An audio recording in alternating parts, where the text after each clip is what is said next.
নারী নির্যাতন, খুন, ধর্ষণ, অরাজকতা, বিশৃঙ্খলার এবং আরজিকর হাসপাতালের নৃশংস ঘটনার প্রতিবাদে বিজেপি ব্যারাকপুর সাংগঠনিক জেলার পক্ষ থেকে আয়োজিত হলো নোয়াপাড়া থানা ঘেরাও কর্মসূচি। এদিনের কর্মসূচিতে উপস্থিত ছিলেন ব্যারাকপুর লোকসভা কেন্দ্রের প্রাক্তন বিজেপি সাংসদ অর্জুন সিং, বিজেপি ব্যারাকপুর সাংগঠনিক জেলা সভাপতি মনোজ বন্দ্যোপাধ্যায়, সম্পাদক কুন্দন সিং, বিজেপি নেতা প্রিয়াঙ্গু পান্ডে সহ একাধিক বিজেপি নেতা এবং কর্মীরা।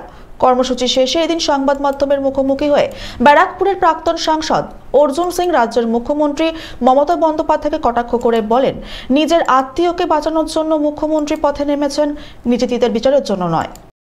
এটা বড় ধরনের স্কেম আছে, সব স্কেম বেরোবে, আপনি চিন্তা করবেন না, সব স্কেম বেরোবে। হিউম্যান অর্গান সাপ্লাই আছে, ডেড সাপ্লাই আছে, ওষুধ চুরি করে বিক্রি করা হয়, সবটাই আছে। কোটি কোটি টাকা, এই সন্দীপ ঘোষ 20 কোটি টাকা মাসে ওর তোলাবাজি ছিল, 20 কোটি টাকা।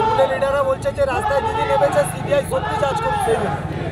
দিদিমণি নিজের কাকে বাঁচাবার জন্য নেমেছে দাদা ডিফেন্ড করার জন্য কপিল সিব্বলকে নামানো হয়েছে, কি বলবেন? 21 জন, কপিল সিব্বল সব থেকে বেশি টাকা নেয়, তারপরে 20 জন আরো নামানো হয়েছে। এটা আমাদের ট্যাক্সের টাকা দিয়ে আমাদেরকে মারছে। অপরাধীদেরকে বাঁচাবার চেষ্টা করেনি, নিজের লোককে বাঁচাবার চেষ্টা করছে। মুখ্যমন্ত্রী কি পদত্যাগ আমরা চাইছি, উনি করবেন না, আমরা উনাকে বের 27 তারিখে অভিযান নিয়ে কি বলবেন? 27 তারিখে একদম নবান্ন থেকে উনাকে সরাবার জন্য যাব। নোয়াপাড়া থেকে হিমাদ্রি শেখর ভট্টর রিপোর্ট, চ্যানেল 24/7।